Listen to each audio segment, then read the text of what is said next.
Je vais vous faire un résumé détaillé de Genèse 10, versets 1 à 32, qui dresse la généalogie des fils de Noé après le déluge.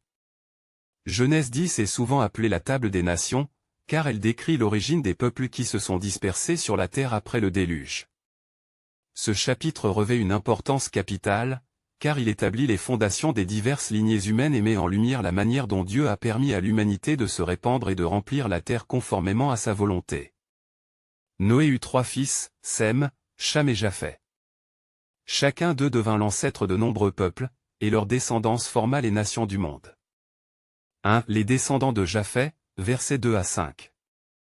Japheth, le fils aîné, eut 7 fils, Gomé, Magog, Madaï, Javan, Tubal, Méchec et Tira.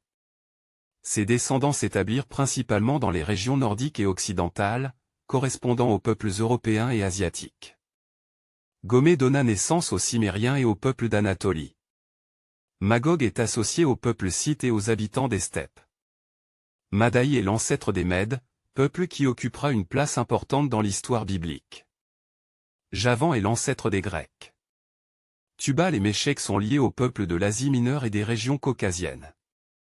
Tira est parfois associé aux Thraces. Ces nations se dispersèrent sur les îles et les côtes, formant des peuples maritimes et commerçants. 2. Les descendants de Cham, verset juin 2020. Cham, le deuxième fils de Noé, engendra 4 fils, Couch, Mitzraïm, Pout et Canaan. Ses descendants peuplèrent l'Afrique et le Proche-Orient. Couch est l'ancêtre des peuples de l'Éthiopie et de la Nubie. Mitzraïm représente l'Égypte et ses dynasties antiques. Pout est souvent identifié comme un peuple d'Afrique du Nord. Canaan est l'ancêtre des Cananéens, qui habitaient la terre promise avant l'arrivée d'Israël. Parmi les descendants de Couch, nous trouvons Nimrod, un personnage remarquable. La Bible dit de lui qu'il fut un puissant chasseur devant l'Éternel et qu'il bâtit plusieurs villes, dont Babel, Érec, Akka et Calné en Mésopotamie. Nimrod est souvent considéré comme le premier roi terrestre, symbolisant la montée des civilisations urbaines et des empires. Les Cananéens engendrèrent plusieurs peuples qui peuplèrent la terre promise, les Jébusiens, les Amoréens, les Girgasiens, les Éviens, les Arkites, les Sinites, les Arvadiens, les Tsemariens et les Hamathiens. 3. Les descendants de Sem, versets 21 à 31. Sem, le fils par lequel passera la lignée du peuple d'Israël, eut plusieurs descendants, dont Élam, Assur, Arpachshad, Lud et Aram. Élam donna naissance aux Élamites, un peuple de la région perse. Assur est l'ancêtre des Assyriens, un empire puissant de l'Antiquité. Arpachshad est l'ancêtre d'Héber, d'où viendra le terme hébreu et la lignée d'Abraham. Lud est lié aux Lydiens, un peuple d'Asie mineure. Aram est l'ancêtre des Araméens, qui peuplaient la Syrie.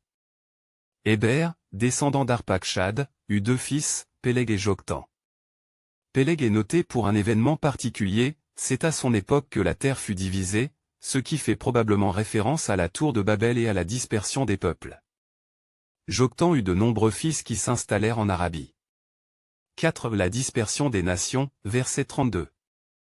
Ce chapitre se conclut en rappelant que ces clans et peuples descendent tous de Noé et qu'ils se sont dispersés après le déluge. Cette dispersion fut accélérée par l'événement de la tour de Babel, qui est décrit au chapitre suivant. Ce texte nous enseigne que Dieu, dans sa sagesse, a permis aux nations de se développer et de se diversifier tout en ayant une origine commune.